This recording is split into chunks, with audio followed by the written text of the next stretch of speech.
Excel Techno School, Guruvayanakere, Venur. Admission open now. CM Siddaramaiah 23ನೇ ಚಿತ್ರಸಂತೆಯನ್ನು ಉದ್ಘಾಟಿಸಿದ್ದಾರೆ. ಬೆಂಗಳೂರಿನ ಕುಮಾರಕೃಪಾ ರಸ್ತೆಯಲ್ಲಿರುವ ಚಿತ್ರಕಲಾ ಪರಿಷತ್ತಿನಲ್ಲಿ ಚಿತ್ರಸಂತೆ ಆಯೋಜಿಸಲಾಗಿದೆ.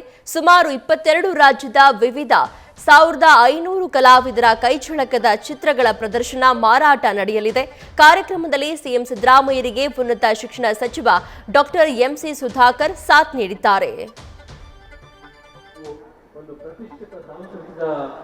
ಸಂಸ್ಥೆಯಾಗಿ ಬೆಳೆಯಲಿಕ್ಕೆ ಭೂಮಿಕೆಯನ್ನು ನಿರ್ಮಾಣ ಮಾಡಿದವರು, ಅಡಿಪಾಯವನ್ನು ಹಾಕಿದಂಥವರು ಸನ್ಮಾನ್ಯ ದಿವಂಗತ ಡಿ ದೇವರಾಜ ಅರಸರು. ಅದಾದ ನಂತರ ಕಳೆದ 60 ವರ್ಷಗಳಲ್ಲಿ 65 ವರ್ಷ ಆಯಿತು ಚಿತ್ರಕಲಾ ಪರಿಷತ್ತು ಮತ್ತು ಚಿತ್ರಕಲಾ ಪರಿಷತ್ನ ಮಹಾವಿದ್ಯಾಲಯ ಪ್ರಾರಂಭ ಆಗಿ 6 ದಶಕಗಳನ್ನು ನಾವು ಕಳೆದಿದ್ದೇವೆ. ಈ 6 ದಶಕಗಳಲ್ಲಿ ಕೆಲವು ಸಿದ್ದರಾಮಯ್ಯನವರು ಮುಖ್ಯಮಂತ್ರಿ ಆಗಿದ್ದಂತಹ ಸಂದರ್ಭದಲ್ಲಿ 2013ರಿಂದ 18ನೇ ವರ್ಷದ ಮಧ್ಯದಲ್ಲಿ ಆ ಸಂದರ್ಭದಲ್ಲಿ ರಾಜರಾಜೇಶ್ವರಿ ನಗರದಲ್ಲಿ ನಮಗೆ 14 ಎಕರೆ ಜಾಗ ಇತ್ತು. ಆ ಜಾಗದಲ್ಲಿ ನಮ್ಮ ಕಾಲೇಜಿನ ಕಟ್ಟಡವನ್ನು ಕಟ್ಟಲಿಕ್ಕೆ ಸಿದ್ದರಾಮಯ್ಯನವರು ಮುಖ್ಯಮಂತ್ರಿಯಾಗಿ 20 ಕೋಟಿ ರೂಪಾಯಿಗಳ ಅನುದಾನವನ್ನು ಚಿತ್ರಕಲಾ ಪರಿಷತ್ಗೆ ಕೊಟ್ಟು ನಮ್ಮ ಇನ್ನೊಂದು ಕ್ಯಾಂಪಸ್ ಬೆಂಗಳೂರಿನಲ್ಲಿ ಬರಲಿಕ್ಕೆ ಕಾರಣಕರ್ತರಾದಂಥವರು ಸನ್ಮಾನ್ಯ ಸಿದ್ದರಾಮಯ್ಯನವರು. ಹಾಗಾಗಿ ಸನ್ಮಾನ್ಯ ದೇವರಾಜ ಅರಸು ಮತ್ತು ಸನ್ಮಾನ್ಯ ಸಿದ್ದರಾಮಯ್ಯನವರಿಗೆ ಚಿತ್ರಕಲಾ ಪರಿಷತ್ತು ಯಾವತ್ತೂ ಕೂಡ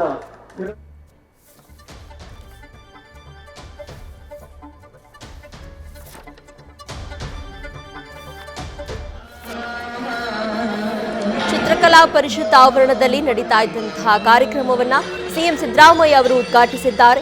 23ನೇ ಚಿತ್ರಸಂತೆ ಇದು. ಇಂದು ರಾತ್ರಿ 8 ಗಂಟೆಯವರೆಗೂ ಕೂಡ ಈ ಒಂದು ಚಿತ್ರಸಂತೆ ನಡೆಯಲಿದೆ. ಬೆಳಗ್ಗೆ ಪ್ರಾರಂಭವಾದಂತಹ ಈ ಚಿತ್ರಸಂತೆ ಇವತ್ತು ರಾತ್ರಿ 8 ಗಂಟೆಯವರೆಗೂ ಕೂಡ ನಡೆಯಲಿದೆ. ಸಿಎಂಗೆ ಉನ್ನತ ಶಿಕ್ಷಣ ಸಚಿವರಾದಂತಹ ಡಾಕ್ಟರ್ ಎಂಸಿ ಸುಧಾಕರ್ ಅವರು ಸಾಥ್ ನೀಡಿದ್ದಾರೆ. 22 ರಾಜ್ಯದ 1500 ಕಲಾವಿದರ ಚಿತ್ರಗಳ ಪ್ರದರ್ಶನ ಜೊತೆಗೆ ಮಾರಾಟ ಈ ಒಂದು ಚಿತ್ರಸಂತೆಯಲ್ಲಿ ನಡೆಯಲಿದೆ. ಇದೀಗ ಹೆಚ್ಚಿನ ಸಂಖ್ಯೆಯಲ್ಲಿ ಎಲ್ಲರೂ ಕೂಡ ಆಗಮಿಸಿ ಈ ಚಿತ್ರಸಂತೆಯಲ್ಲಿ ಪಾಲ್ಗೊಳ್ಳುತ್ತಿದ್ದಾರೆ. ಪರಿಸರ ವಿಷಯ ಆಧಾರಿತ ಚಿತ್ರಸಂಸ್ಥೆಯನ್ನ ಆಯೋಜನೆ ಮಾಡಲಾಗಿದೆ. ನೂರಾರು ರೂಪಾಯಿಯಿಂದ ಲಕ್ಷಾಂತರ ರೂಪಾಯಿವರೆಗೆ ಕಲಾಕೃತಿಗಳು ಇಲ್ಲಿ ಲಭ್ಯ ಇರಲಿದೆ. ಪ್ರದರ್ಶನದ ಜೊತೆಗೆ ಮಾರಾಟಕ್ಕೂ ಕೂಡ ಅವಕಾಶ ಇದೆ. ಸಿಎಂ ಸಿದ್ದರಾಮಯ್ಯ ಅವರು ಈ ಒಂದು ಚಿತ್ರಸಂತೆಯನ್ನ ಇದೀಗ ಅಧಿಕೃತವಾಗಿ ಉದ್ಘಾಟನೆ ಮಾಡಿದ್ದಾರೆ. ಸುಮಾರು 22 ರಾಜ್ಯದ ವಿವಿಧ 1500 ಕಲಾವಿದರ ಕೈಚಳಕದ ಚಿತ್ರಗಳ ಪ್ರದರ್ಶನ ಜೊತೆಗೆ ಮಾರಾಟ ಕೂಡ ಇಲ್ಲಿ ನಡೆಯಲಿದೆ. ಕುಮಾರಕೃಪಾ ರಸ್ತೆಯಲ್ಲಿ ಚಿತ್ರಕಲಾ ಪರಿಷತ್ತನ್ನ ಆಯೋಜನೆ ಮಾಡಲಾಗಿದೆ. ಬೆಳಗ್ಗೆ 11 ಗಂಟೆಗೆ ಚಿತ್ರಕಲಾ ಪರಿಷತ್ನಲ್ಲಿ ಈ ಒಂದು ಉದ್ಘಾಟನೆ ಕಾರ್ಯಕ್ರಮ ನಡೆಯಿತು. ಆ ನಂತರದಲ್ಲಿ ವಿವಿಧ ಕಲಾಕೃತಿಗಳ ಪ್ರದರ್ಶನ ಜೊತೆಗೆ ಮಾರಾಟ ನಡೀತಾ ಇದೆ. ಇವತ್ತು ರಾತ್ರಿ 8 ಗಂಟೆಯವರೆಗೂ ಕೂಡ ಈ ಚಿತ್ರಸಂತೆ ಇರಲಿದೆ.